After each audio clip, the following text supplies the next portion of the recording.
성경의 모든 지명은 인간의 영적인 상태를 표현합니다. 예를 들어 가나안 땅에 있는 것, 이것은 우리 영혼이 구원 안에 있는 것을 의미합니다. 그런데 가나안 땅의 정의가 약간 애매하게 느껴질 때가 있는데, 그 이유는 모세를 따라온 이스라엘의 12지파가 얻은 가나안 땅은 진짜 아브라함에게 약속한 가나안 땅과 일치하지 않기 때문입니다. 창세기 17장 8절, 내가 너와 내 후손에게 내가 거류하는 이 땅 곧 가나안 온 땅을 주어 영원한 기업이 되게 하고 나는 그들의 하나님이 되리라. 후손에게 가나안 온 땅을 주어 분명히 아브라함의 후손에게 가나안 땅을 주시기로 약속하셨으며, 이 가나안 땅의 영적인 의미는 구원이라고 말씀됐습니다. 민수기 33장 51절, 이스라엘 자손에게 말하여 그들에게 이르라. 너희가 요단강을 건너 가나안 땅에 들어가거든.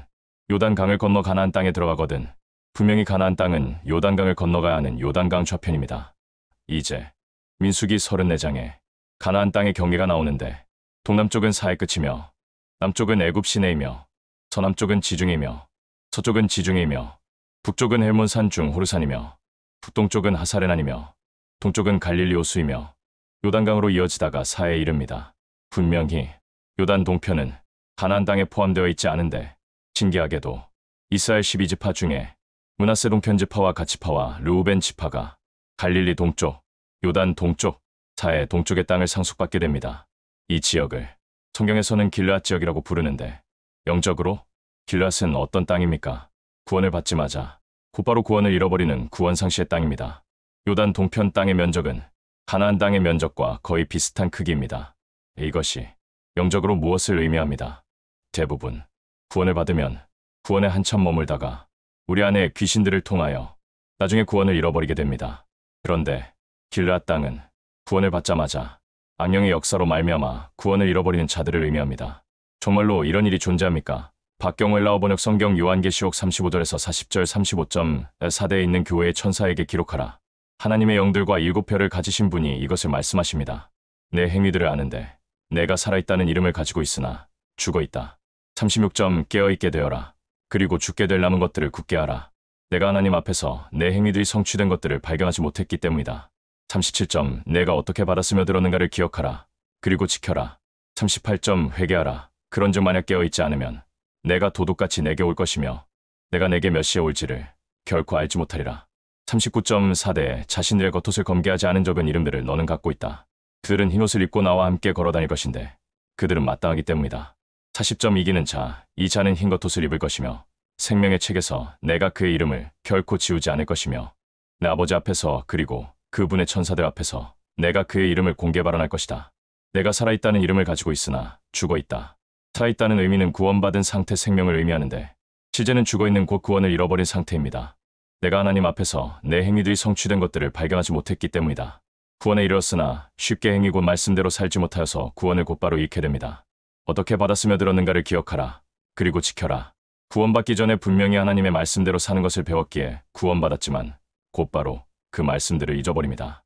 사대 자신들의 겉옷을 검게하지 않은 적은 이름들을 너는 갖고 있다. 사대 교회에도 드물게 구원을 잃지 않은 소수가 존재한 것입니다. 그들은 흰옷을 입고 나와 함께 걸어다닐 것인데 죄로 흰옷이 더럽혀지지 않은 자들이며 반대로 죄로 흰옷이 더러워져 구원을 잃는 것입니다. 이기는 자, 이 자는 흰 겉옷을 입을 것이며 비록 구원을 잃었다 해도 다시 회개하고 말씀대로 살게 되면 다시 흰옷을 입게 됩니다. 생명의 책에서 내가 그의 이름을 결코 지우지 않을 것이며 구원을 잃어버리면 생명의 책에서 이름이 지워지지만 구원을 잃지 않으면 생명의 책에서 이름이 지워지지 않는 것입니다.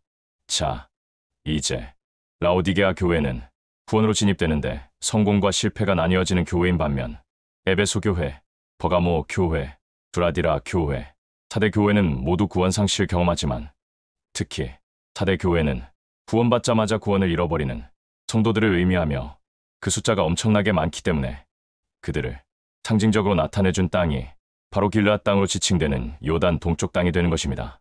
제가 목회 12년 동안 사대 교회들을 몇 명 경험한 사례가 있었는데 치원동 2층 시절 하영영 성도님이 저를 통해 구원이 선포됩니다.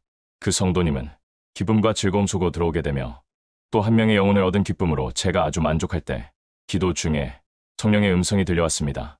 하영영 성도와 그의 둘째 자녀가 지금부터 한 달 동안 매일 교회에 기도하러 와야 한다. 그렇지 않으면 그는 자신에게 임하는 시험을 결코 이기지 못할 것이다. 저는 그 성도님께 매일 교회에 오셔서 기도회 참석을 권고하였고 본인도 제 말에 동의하여 매일 For Gospel Church 기도회에 참석하셨습니다. 그러나 약 일주일이 못 되어 자신이 매일 교회 오는 것이 몸에 너무 무리오고 체력이 안 되어 2에서 3일에 한 번밖에는 올 수 있다는 것입니다. 그리고 2달이 못 되어 본인과 그의 둘째 아들이 예배 중간에 예배문을 박차고 교회를 떠났으며 심지어 거짓으로 교회를 고소하는 악에 붙잡히게 됩니다. 가장 근접한 사대교회의 경우입니다. 또한 그 당시 그 성도인에 대한 영적인 진단이 신전도사님을 통해 떨어졌는데 시책과 이었습니다. 원래 하얀 꽃은 구원을 의미합니다. 그런데 시책꽃 곧 구원과 함께 동시에 구원 상실을 경험하는 사대 교회입니다.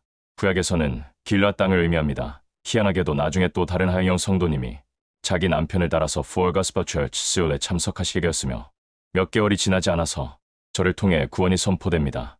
그때 정반대로 구원이 선포되지 않은 남편인 서영영 성도님은 매우 불쾌함을 느꼈는데 본인이 자기 아내를 영적으로 인도한 입장인데 아내가 구원받고 자신은 탈락된 것에 대해 저의 영분별을 의심한 것입니다. 그리고 2주 만에 남편 성도님이 교회에 시험으로 이탈되면서 아내 성도님은 가까스로 얻은 구원의 축복이 남편과의 갈등과 함께 구원 상실로 막을 내리게 됩니다. 지옥에 떨어질 때 구원이 얼마나 큰 축복인가를 알게 될 것입니다. 평생을 지옥 같은 고통을 받아도 진짜 지옥만은 가지 말아야 하건만 평생 천국 같은 육의 축복 속에 있어도 지옥불을 영원히 경험해야 하는 사대교회들이 주변에 질비합니다. 할렐루야. 2025년 10월 14일 오후 11시 박경우 목사가 하나님의 집에서